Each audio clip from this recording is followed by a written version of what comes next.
out very strong way. My name is Dr. Dabji Bimjiatela, the National Secretary General for KMPDU, and also the Secretary to the Caucus for Health Workers countrywide.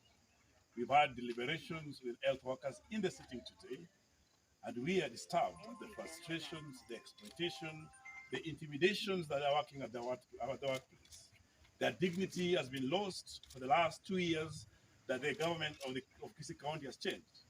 We have a situation where doctors who are doing the work and get sick are being the salaries are being stopped arbitrarily, yet they're sick.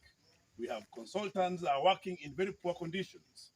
We have tried to have engagements with the county for the last 15 months with no results. So in our today's deliberation, as unions, we have sat down and we know that the ultimate power of workers comes with the skills that they have learned. And today we are issuing a 14-day strike notice. Amen. To Kisii County that will commence on 4th of March if the issues that we had taken to the government have not been addressed. That is, the doctors, the health workers who are being victimized has not stopped. That is, the salaries that have been stopped are not reinstated. That the consultants and all the health workers have not been designated to the right positions and also promoted to the right places. So we are not begging as unions, because when we lose that right to strike, then we become collective beggars. But we know that we have the right to bargain. And therefore, on 4th of March, 2024, all the health workers in Kisii, if the issues that we have mentioned are not addressed, there will be no anybody in the hospitals. Thank you. Comrade Power! Solidarity forever. Solidarity forever. For the union makes us strong. For the union makes us strong. We are here today as healthcare workers to just make a statement that we are dismayed in the manner that the county government have chosen to be disruptive, causing havoc among our members, transferring arbitrarily and even demoting them without following the laid down procedure. Shame. It is a shame, and we have come here to say, if there is no order, if it is the governor who is causing disorder, we can actually cause disorder more than he can. Yes.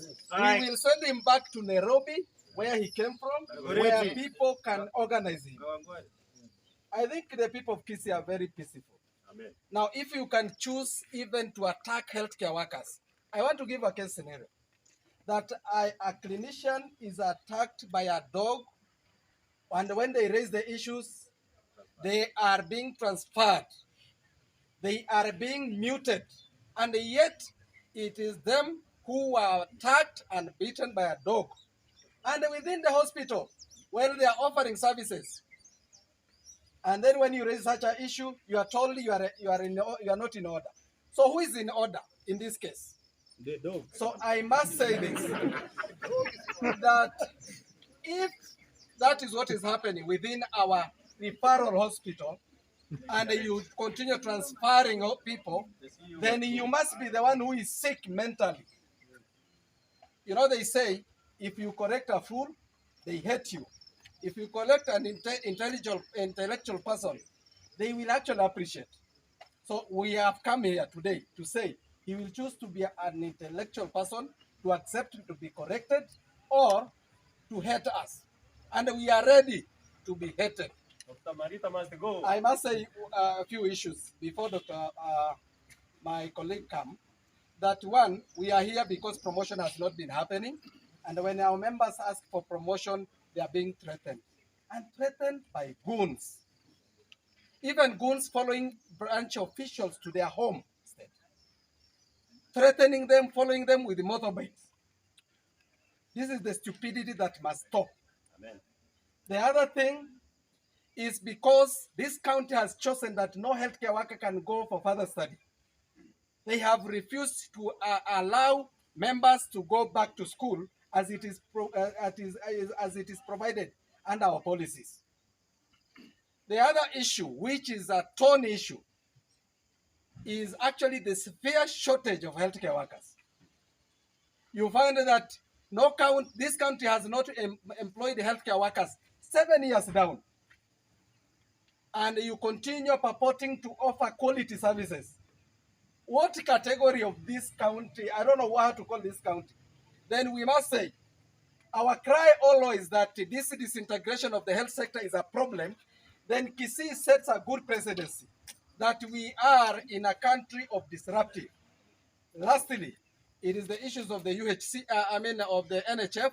You know very well that there have been a lot of corruption happening here. And when our members raise because it is affecting them, they are being threatened. We will do this, we'll issue out a statement pertaining to the same. Thank you very much. George Ibore, the General Secretary, Kenya Union of Clinical Officers. Here we have all the unions from the health sector.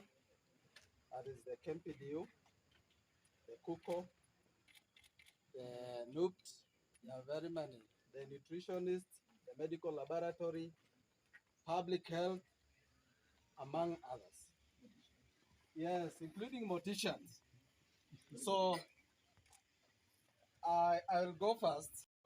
Solidarity forever for the union.